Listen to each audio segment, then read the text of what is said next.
ये पत्रिका। अब देखिए इसमें सप्तम भाव का सबलाट। सबसे पहले सप्तम भाव जो है,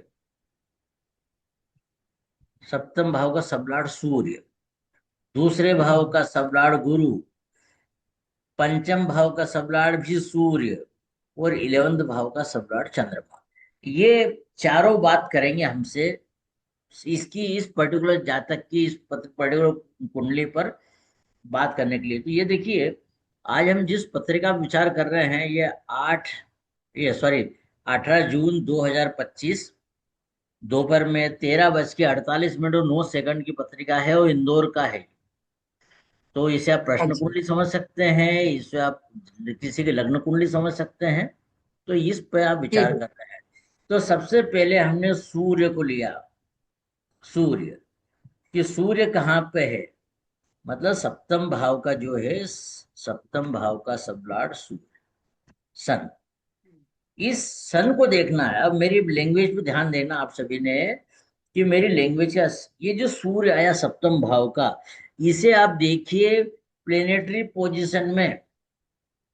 ये जो प्लेनेटरी पोजीशन है, इसमें देखिए ये प्लेनेटरी पोजीशन, हम्म। ये ये जो है, ये पूरी प्लेनेटरी पोजीशन, इसमें देखना है कि आपका सूर्य किन किन ग्रहों का सबलार्ड है या स्टार लॉर्ड है, ये देखना सबसे पहले।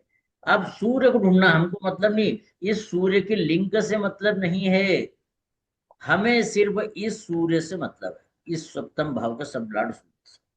अब सूर्य देखिए, सूर्य सबलार्ड, इसमें देखिए इस लाइन में, सबलार्ड की लाइन में सूर्य कहीं लिखा हुआ है क्या?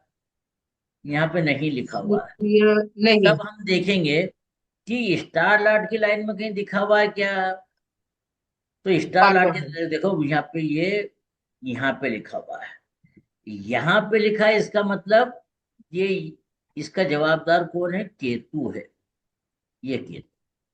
ठीक है।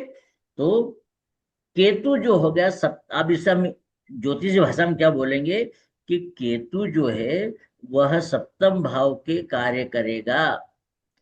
सूचक बन गया है केतु सप्तम भाव का, मतलब वह केतु जो है वह इसके विवाह में मुख्य भूमिका अदा करेगा। तो एक हमने लिख लिया केतु, ये केतु लिख लिया है, ये केतु, केतु लिखा गया। अब देखिए, अब हम्म। हमारा दूसरे, अब इसका रोल खत्म हो गया।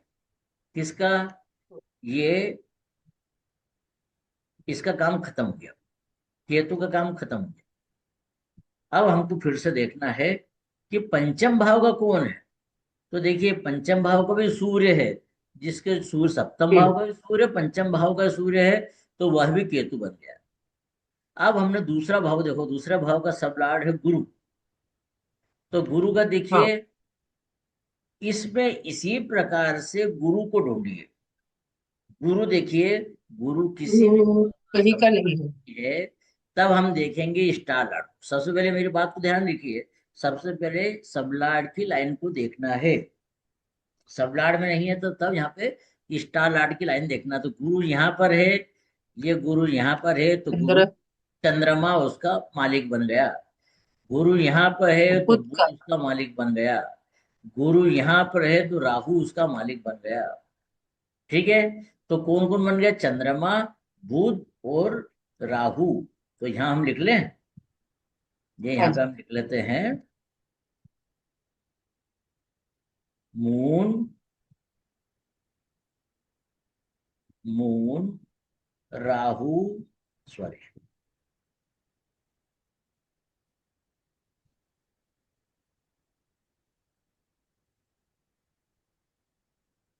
ये आ गया राहु, और और कौन बना है?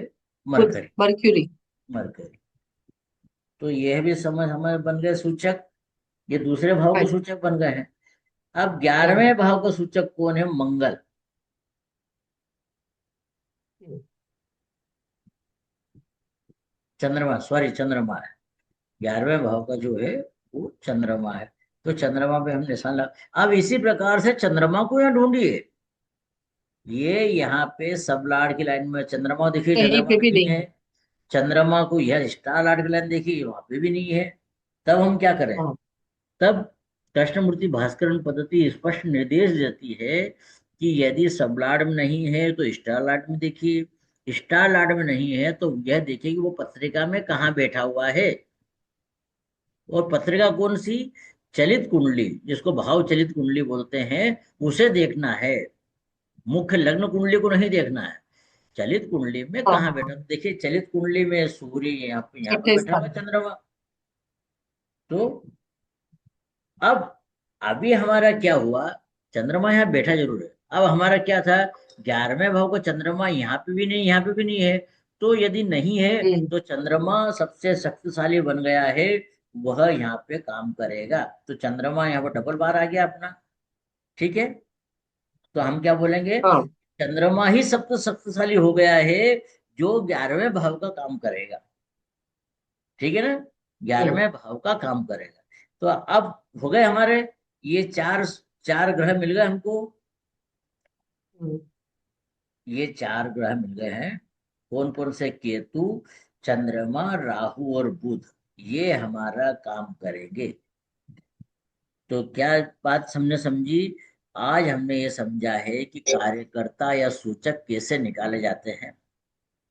ठीक है, हाँ। तो ये आ गए हैं हाँ जी। केतु, चंद्रमा, राहु और बुध, ये सब चारों मिल करके और जातक को शादी करवाने के लिए जवाबदार रहेंगे। अब नियम क्या बोलता है? आगे नियम नोट करें कि हाँ। ये जो सूचक बने हैं, इनकी ही दशा में विवाह होगा या विचारणी घटना घटित होगी। इन्हीं सूचकों की दशा में, इन्हीं सूचकों की अंतरदशा में, इन्हीं सूचकों की प्रत्यंतर दशा में विवाह होगा। ठीक है ना? तो देखिए कौन कौन है? केतु, चंद्रमा, राहु और बुध। अभी राहु दशा बुध। किसकी चल रही है? उसको उसको चल रही है गुरु की गुरु महादशा। की। गुरु की महादशा। अब देखिए साहब, यहाँ पे तो गुरु है ही नहीं, यहाँ पे गुरु नहीं है। तो क्या बोले हम कि 2032 तक उसका विवाह नहीं होगा? हम्म। 2032 तक विवाह नहीं होगा। देखिए अभी उसका जन्म 2025 का है, तो 2032 हम्म। में वो कितने साल का होगा? मात्र 17 साल 7 का साल। होगा। और हमारा ये यहाँ पे है भी नहीं गुरु। तो हम बोलेंगे कि साहब गुरु की उसमें पीरियड में शादी नहीं होती है, शादी नहीं होती। अब उसके बाद देखिए शनि का पीरियड आएगा। शनि 2051 तक रहेगा। 2051 शनि है क्या यहाँ पे? यहाँ पे नहीं। शनि है क्या? शनि यहाँ पर भी नहीं है। तो हम ये बोलेंगे कि वो शनि के पीरियड में भी विवाह नहीं होगा। अब देखिए इसके बाद में 2051 के बाद में मरकरी का पीरियड आ गया, मरकरी की दशा। देखिए मरकरी यहाँ पे हाँ। है ना? है। तो मरकरी सबसे पावरफुल बन गया है यहाँ पे। मरकरी की दशा में विवाह होगा। यहाँ तक क्लियर है पोजीशन? हमने सूचक हाँ। बनाए और ये बोला हमने कि सूचकों की दशा में ही विवाह होगा। तो इस जातक की इसका विवाह 2051 में बुध की दशा में होगा विवाह। ठीक है। हाँ। अब बुध में कौन? एक मिनट पहले ये हटा देते हैं।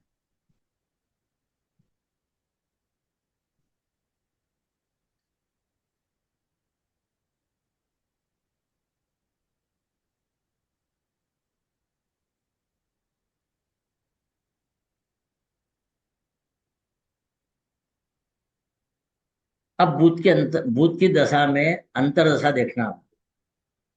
हम्म। बुध की दशा में बुध का अंतर रहेगा 54 तक, और प्रत्यंतर भी बुध का रहेगा 2051 तक। तो बुध बुध बुध इसमें ले लेंगे कि इसकी दशा में जातक का विवाह होगा। अब क्या हम यह देखें कि क्या यह बात सही है कि बुध की ही दशा में सब काम हो जाएगा? तो अब यहां से हम चलते हैं बुध के ऊपर कि बुध क्या बोल रहा है। देखिए ये बुध, इस बुध को यहाँ पे देखा हमने, इस बुध को। हम्म। तो बुध गुरु के स्टार में है, गुरु के स्टार में है, और शनि के सब में है। अब हम इसकी पोटेंशियल देख रहे हैं, ये ध्यान रखें। हमने जो सूचक बनाए हैं उनकी पोटेंशियल देख रहे हैं, उनकी ताकत देख रहे हैं कि यह कितना ताकतवर है। तो देखिए बुध में गुरु है। अब गुरु को ढूंढिए पहले, 2, 4, 8, 8। 2, 4, 8 का है। कल हमने बताया था कि यदि भाव से भाव गिनने पे 1, 3, 5, 5, 7, सात 9, 11। 9, 11 यदि आते हैं तो वह घटना घटित हो रही है, मतलब ये सकारात्मक भाव है। और 4, 8, 12 जो है वो विरोधी भाव है। तो गुरु के पास ताकत नहीं है साहब कि वह हाँ। शादी करवा देगा। ये इसमें बुध के पास ताकत नहीं कि शादी करवा देगा। और करेला और नीम चढ़ा वाली बात क्या हो गई कि शनि के सब में है। शनि को देखिए, हम्म। शनि छठे भाव का है। उसने हम्म। विवाह का, छठे का 10वें का है, उसने विवाह का बिल्कुल मना कर दिया। तो हम बुध की दशा तो ले लेंगे, परंतु बुध में बुध का अंतर नहीं लेंगे, बुध में बुध का अंतर नहीं लेंगे। तो अब क्या बचेगा, ये बुध में बुध का अंतर हटा दिया।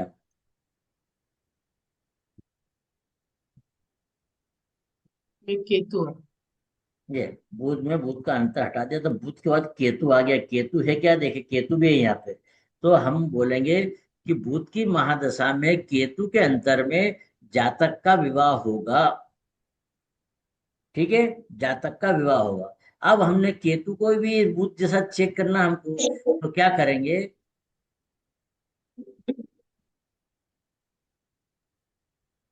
ये केतु को लिया, ये केतु की पोजीशन देखिए, ये यहाँ पर केतु सूर्य हम्म। के स्टार में है और मंगल के सब में है।